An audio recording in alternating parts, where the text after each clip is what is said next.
नमस्कार दोस्तों, blood vibes के एक और बहुत ही ज़्यादा खौफनाक से बिल्कुल दिल को दहला देने वाले भूतिया से एपिसोड में आप सभी लोगों का बहुत बहुत स्वागत है। जी हाँ दोस्तों, आज आप एक ऐसी अजीबोगरीब भूतिया घटना की कहानी सुनने जा रहे हैं जिसे सुनकर आप लोगों के पैरों तले जमीन निकल जाएगी। सुनेंगे तो अपने कानों पर विश्वास नहीं कर पाएंगे और यही बोलेंगे कि ऐसी चीजें इस दुनिया में भी एग्जिस्ट कर सकती है क्या। लेकिन सच बता रहा हूँ, मानो या ना मानो, ऐसी चीजें होती है, भूतिया बारातें निकलती है। आज की इस कहानी से साबित हो जाएगा। 2009 में यह घटना एक झारखंड के छोटे से गांव में घटी थी। तो बात यह है, झारखंड का ये छोटा सा गांव 2009 के टाइम में और भी ज्यादा छोटा हुआ करता था, बिल्कुल भी विकसित नहीं हुआ था। अभी तक इस गांव में बिजली नहीं पहुंची थी। और ऐसा केवल झारखंड के इसी गांव में सीमित नहीं था, बल्कि भारत के बहुत सारे गांवों में 2008-9 के टाइम में बिजली नहीं हुआ करती थी। धीरे धीरे करके कुछ कुछ जगहों पे तो हाल ही में बिजली पहुंची है। खैर, ऐसा था कि इस गांव के लोग उस चीज के साथ रहना सीख गए थे। रात होने से पहले ही, मतलब यही कोई मैक्स टू मैक्स 8 बजे तक खाना वाना खा के सोने के लिए चले जाया करते थे, क्योंकि इस गांव में थोड़ा नक्सलाइट एरिया वाला भी मामला था। इसलिए लोग अपने घरों से बाहर नहीं निकला करते थे। जो कोई भी काम होते थे सूर्यास्त होने से पहले ही कर लिया करते थे, क्योंकि रात होने के बाद कोई भी इस गांव में अपने घर से बाहर निकलता था तो उन्हें तकलीफों का सामना करना पड़ता था, चाहे वो डाकुओं से रिलेटेड वाली प्रॉब्लम कहो या फिर निगेटिव एनर्जीज से जुड़ी हुई। क्योंकि होता है ना, जहां पर बिजली नहीं होती है, निगेटिव एनर्जीज अपना डेरा डालने की कोशिश करती है। और इस गांव में ये अफवाह कह लो या फिर ये कांड कह लो, बहुत सारे हुए थे। अब एक दिन की बात है, यही कोई 3 बज रहे होंगे दोपहर के। अगस्त का महीना था, 2009 की बात है। मनोज की माताजी मनोज से कहती है कि बेटा जा बाजार से सामान की लिस्ट थमाते हुए ये सामान लेते आ जा। मनोज ने बोला ठीक है, लेते आता हूँ। मनोज अपने गांव के बाजू वाले गांव में गया और वो लिस्ट से सामान लेने लगा, लेकिन बहुत सारा सामान तो मिला ही नहीं। अब उस जमाने में लोगों के पास इतनी आसानी से मोबाइल नहीं हुआ करते थे, तो मनोज ने सोचा कि यार अगर मैं आधा अधूरा सामान लेके जाऊंगा मम्मी के पास तो डांटेगी, एक काम करता हूँ और आगे वाले गाँव में चले जाता हूँ। ये पहुंच गया।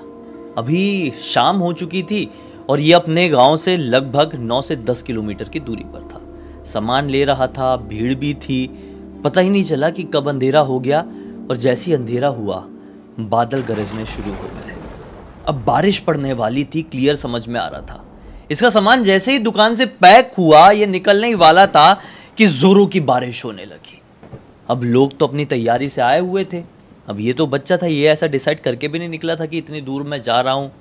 तो बारिश में ये फंस गया। दुकान में ही लगी हुई एक टूटी फूटी बेंच के ऊपर बैठ गया और इंतजार होने लगा कि बारिश कब थमे, कब थमे, कब थमे। काफी रात हो गई, लगभग 9:30 बज गए। बारिश अभी भी थमी नहीं, केवल ये कम हुई थी।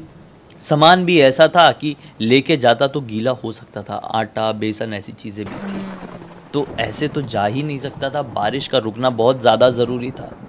अब होता ऐसा है कि लगभग 10:15 बजे के आसपास बारिश थम जाती है। ये तुरंत ही अपनी साइकिल में अपना सामान टांगता है और साइकिल भगाते हुए घर की तरफ बढ़ने लगता है। अब इसने सोचा कि मैं मेन रास्ते से जाऊंगा तो गड़बड़ हो जानी है, क्योंकि वो थोड़ा लंबा है, शॉर्टकट से जंगल से होते हुए निकलता हूँ। ये जंगल में अपनी साइकिल घुसा दिया, लेकिन बदकिस्मती देखो, जंगल में मुश्किल से 2 किलोमीटर आगे बढ़ा है कि अचानक से इसकी साइकिल का पीछे वाला टायर फट जाता है। अब क्या करें? जैसे साइकिल का टायर फटा, ये नीचे उतर के देखा, ऊपर से जोर से बादल गड़ के। अब बोला फिर से बारिश पड़ने वाली है क्या करूं यार? इसके पास कोई ऑप्शन नहीं था। ये उतरा, अपनी साइकिल को और अपने सामान को खींचते हुए आगे बढ़ने लगा। अब बारिश होने लगी थी, लेकिन इसने एक हाथ पॉलीथिन का हिसाब लगाया और जो ऐसे गीले होने वाली चीजें थी उनको ढक दिया और चलने लगा। अब इसका गांव लगभग 3 से 4 किलोमीटर की दूरी पर था। ऐसा था कि अभी रात के लगभग 12:30 बज चुके थे। टाइम तो लगना था, क्योंकि अब ये पैदल चल रहा था और काफ़ी सारा सामान था, साइकिल भी थी। ऐसे ही तो छोड़ नहीं सकता था, क्योंकि इतने अमीर लोग भी नहीं थे कि ऐसे ही छोड़ दिया। ठीक है, नॉर्मल गरीब लोग थे ये लोग। साइकिल खींच के लाना पड़ता होगा ना, साइकिल भी कहाँ छोड़ देता। हाँ। और कीचड़ भी हो गया था ना बारिश होने की वजह से। अब इसको डर लगने लगा। रात बहुत हो गई, इसके पास घड़ी थी। रात बहुत हो गई है यार, यहाँ पे कोई गड़बड़ ना हो जाए। लोग डाकुओं की बात करते हैं, भूतों की बात करते हैं। भगवान का नाम लेते लेते आगे बढ़ने लगा। फिर अचानक से इसको दूर से कहीं से बाजे बजने की आवाज़ सुनाई दी। इसने बोला बाजे बज रहे हैं, 1 मिनट, कहाँ से बाजे बज रहे हैं, मतलब बारात है, और बारात है तो लोग भी ढेर सारे होंगे। इसको मन में एक तसल्ली सी आई। बोला अच्छा है, मैं यहाँ पर अकेला नहीं हूँ, कोई परेशानी आएगी तो इतने सारे लोग हैं, मुझे बचा लेंगे। अब ये उस बाजों की आवाज़ की तरफ बढ़ने लगा। लगभग 5 मिनट चलने के बाद इसने ये पाया कि यहाँ आस-पास से ही कहीं ज़ोर से बाजों की आवाज़ आ रही है, लेकिन वो दिखाई नहीं दे रहे हैं यार, क्योंकि जंगल भी घना था और चारों तरफ ढेर सारी झाड़ियाँ थी। इस बेचारे मनोज ने यह भी नहीं सोचा कि ऐसे जंगली इलाके में इतने ज़्यादा बाजे के साथ कौन सी बारात कहाँ जा रही होगी। नहीं सोचा और अभी भी उन बाजों को सर्च कर रहा था। पता नहीं क्या इसको ऐसा उसकी तरफ अट्रैक्ट किया कि घर जाने के बारे में भूल गया।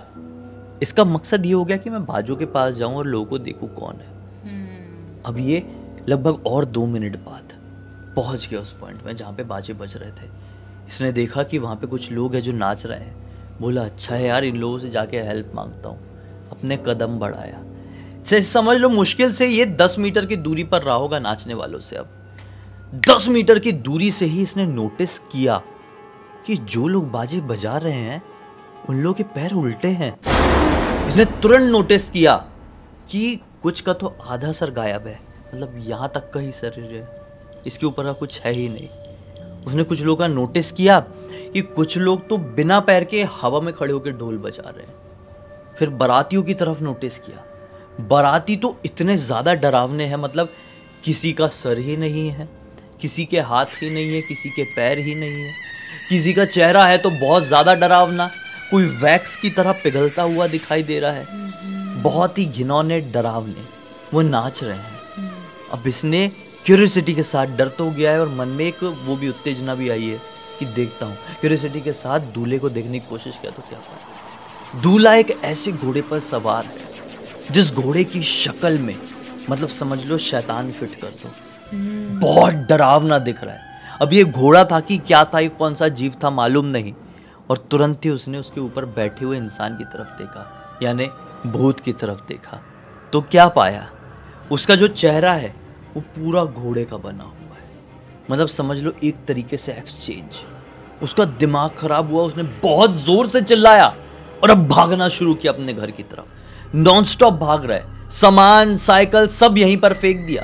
अब वो सामान की चिंता करे कि खुद की चिंता, क्योंकि बचपन में उसने एक कहानी सुना था कि हमारे गांव के आगे जंगल में शैतानों की बारात निकलती है और अगर उस बारात को जो कोई भी देख ले वो भी उन शैतानों की तरह ही तब्दील होना शुरू हो जाता है। ठीक 14 दिन बाद वो इंसान भी उन्हीं की तरह दिखाई देने लगता है। और ये नहीं चाहता था कि मैं जीते जागते एक शैतान बन जाऊं। ये भागने लगा और भागते भागते भागते भागते और आधे घंटे बीत गए। 4 किलोमीटर का सफर दौड़ते दौड़ते इसने आधे घंटे में पूरा किया। हफ्ते हफ्ते अंदर आया। अब इसकी हालत देख के इसकी मम्मी पापा घबरा गए कि रात भी बहुत ज़्यादा हो गई थी, ये अभी तक आया नहीं था इसलिए सोए नहीं थे। क्या हो गया बोले। तो इसने वहाँ की पूरी बात बताया तो मम्मी डर के मारे रोने लगी। अब पापा का क्या काम, पापा थोड़ी सांत्वना देंगे क्योंकि पापा भी घबरा गए तो यहाँ पे भी मैटर गड़बड़ हो जाएगा। फिर बेटे के ऊपर क्या गुजरेगी, क्योंकि वो वाली कहानी सभी लोगों ने सुने थे, जो कोई भी ये बारात को देख ले वो भी उसके शैतानों जैसा बन जाएगा और वो भी बारात में शामिल हो जाएगा। लोग कहते थे कि वो बारात में जितने भी लोग नाचते हुए दिखाई देते हैं ना, वो सबकी सब इसी गांव के वासी थे, नॉर्मल लोग ही थे, लेकिन सब ने किसी ना किसी कारण से, किसी ना किसी सिचुएशन से वो बारात को देख लिए और उस बारात में शामिल होते गए। उस बारात का मुखिया कौन, वही जो दूल्हा था, जो घोड़े पे बैठा था, वो मेन शैतान था। वो घोड़ा भी नॉर्मल घोड़ा हुआ करता था। वो घोड़ा भी वो जंगल से कहीं से गुजर रहा होगा, उसके सामने से वो बारात क्रॉस हो गई तो वो घोड़ा भी उस बारात में शामिल हो गया था। गांव के लोग ऐसा बोलते थे। लेकिन फिर भी पिताजी ने अपने बेटे को संभाले और बोले कि बेटा चिंता मत कर, सब फालतू की बात फैली हुई है, गांव की तो कहानियों में जा रहा है ना, वो पागल बुड्ढे ने बताया ना, वो कुछ भी बड़बड़ाता है। मैंने खुद वो 2 बार बारात देखा हुआ हूँ, मुझे तो कुछ नहीं हुआ। और तुझे अगर चिंता हो रही है अपने सामान की, अपने साइकिल की, तो टेंशन मत ले यार, ऐसे ही नॉर्मल है। सुबह जाके देखेंगे, मिल गया तो मिल गया, नहीं तो सोच लेंगे छूट गया यार, कहीं पे गुम गया, इतनी क्या टेंशन लेने वाली बात है। ऐसा उसको शांत करा है, उसकी मम्मी को शांत करा है, समझाया अकेले में बेटे के सामने ऐसा रो मत, अब जो होनी है उसे कौन रोक सकता है। लेकिन अब आने वाले 14 दिनों तक हमें अपने बेटे का पूरा ख्याल रखना है, क्योंकि बाप कितना भी दिखा रहा था, बाप अंदर ही अंदर मान रहा था कि गड़बड़ कभी भी हो सकती है। अब हमारा बच्चा शैतान में तब्दील होने लगेगा। खैर सुबह तक का इंतज़ार किया गया। सुबह जैसी हुई, मतलब यही कोई 4:30 बजे रहे होंगे, 4:30 पौने 5 बजे होंगे, ये दोनों बाप बेटे भागते उधर पर पहुँचे तो पाए कि साइकिल पड़ी हुई है और साइकिल मतलब पूरा जो टायर वायर है सब उसके पुर्जे पुर्जे अलग हैं, सामान भी जो है वो पूरा नीचे बिखरा हुआ है। साइकिल का क्या कर सकते, फिर भी उठाए, सब चीज़ों को इकट्ठा किए, बेचारे गरीब थे ना, इकट्ठा किए और फिर अपने घर को पहुँचे। घर को पहुँचने के बाद एक बुज़ुर्ग आदमी से बात किए। बुज़ुर्ग आदमी से कहे कि आप किसी को बताना मत पूरे गांव में। तो बुज़ुर्ग आदमी ने भी बोला कि देखो भाई, इसका एक ही तरीका है और तरीका ये है कि पास के पहाड़ में जो मौजूद शिव मंदिर है वहाँ पर आने वाले 14 दिनों तक रोज़ जाओ और रोज़ अपना सर पीटो कि हमसे गलती हो गई, क्योंकि ये जो शैतान होते हैं, ये जो भूत प्रेत होते हैं, उन्हीं के गण होते हैं। अगर वो कितनी भी निगेटिव स्टेट में है, शिवजी ने एक इशारा कर दिए तो सब वापस आ जाएंगे और तुम्हें कोई हानि नहीं पहुंचा पाएंगे। एक ही तरीका है बस। फिर क्या था, आज के दिन से लेकर आने वाले 14 दिन तक बेटा मनोज और पिताजी बिना चप्पल के वो पहाड़ वाले शिव मंदिर जाते थे। बहुत हाइट पे था, मैं बताने में आप लोगों को नॉर्मल लग रहा होगा, लेकिन बहुत हाइट पे और बहुत ही दुर्गम रास्ता, छिपा हुआ शिव मंदिर। माना जाता था उस शिव मंदिर में पहुंचना भी इतना आसान नहीं है, मतलब वहां पे वही जा सकता था जिनको शिवजी का बुलावा आया है। तो ये लोगों ने 14 दिन तक वहां पर गए, लकीली पहुंच जाते थे क्योंकि वो मंदिर मिलता भी नहीं था इतनी आसानी से। और सिर पीटते थे, गलती की माफ़ी मांगते थे और लौट जाया करते थे। कुछ नहीं हुआ 14 दिन बाद, सब ठीक रहा। किस्मत ये अच्छी हो गई कि मनोज ने अपने पिताजी को सारी बात बता दिया और सही समय पर सही फैसला लिया गया, सही लोगों की सलाह ली गई। क्योंकि नॉर्मल जो आजकल के बच्चे होते हैं उनसे कुछ गड़बड़ी हो जाती है, कुछ कांड हो जाता है तो अपने माता पिताओं से छुपाते हैं, ये बात नहीं बताते हैं। बता देंगे तो डांट पड़ेगी, ऐसा सोचते नहीं भाई, ऐसा नहीं होता है। आपसे अगर कुछ भी गड़बड़ हो जा रही है, आपको लगता है कि यह हमें नहीं करना चाहिए था, लेकिन बाय चांस हमने नादानी में मस्ती में कर दिए हैं, तो उसे छुपाओ मत। बड़ी प्रॉब्लम होने से बच जाएगी, अपने पेरेंट्स को बताओ। सही बात है। आप भले ही ये भूत प्रेत की बात हो या नॉर्मल कोई भी बात हो, अगर आपसे कोई भी बड़ी सी बड़ी गलती भी हो जाती है, किसी के साथ आपसे कुछ वो हो जाता है, मान लो किसी के लिए कोई प्रॉब्लम क्रिएट कर दिया, खुद के लिए प्रॉब्लम क्रिएट कर दिया, तो उस बात को अपने फैमिली के साथ शेयर करो, क्योंकि आज की दुनिया में फैमिली के अलावा आपका साथ कोई भी नहीं देने वाले। और घर वाले माफ कर देते हैं यार, अगर मान लो 2 चमाटा मारते भी हैं, थोड़ा डांटते भी हैं, लेकिन माफ कर देते हैं। इसलिए घर वालों से कुछ भी मत छुपाना। सही बात है। उम्मीद करते हैं कि आज की ये कहानी आप सभी लोगों को बहुत अच्छी लगी होगी। अब तक इस वीडियो को देखे हैं तो लाइक जरूर कर देना, चैनल को सब्सक्राइब करके बेल आइकन के ऑल के ऑप्शन में क्लिक करना है, क्योंकि इसी तरह के हैरान कर देने वाले खौफनाक वीडियोस डेली आप लोगों के सामने लेके आते रहते हैं। इंस्टाग्राम के लिंक इस वीडियो के डिस्क्रिप्शन बॉक्स मिल जाए, क्लिक करके डायरेक्टली वहां पर पहुंच जाना। और इसी तरह की कोई भी कहानी, टॉपिक या जानकारी आप लोगों के पास भी है तो लिख भेजना। हो सकता है हमारा अगला वीडियो कल आप लोगों के हिसाब से ही बन रहा हो। तो चलिए कल फिर से मिलते हैं, तब तक के लिए बहुत बहुत धन्यवाद। आपका दिन शुभ हो।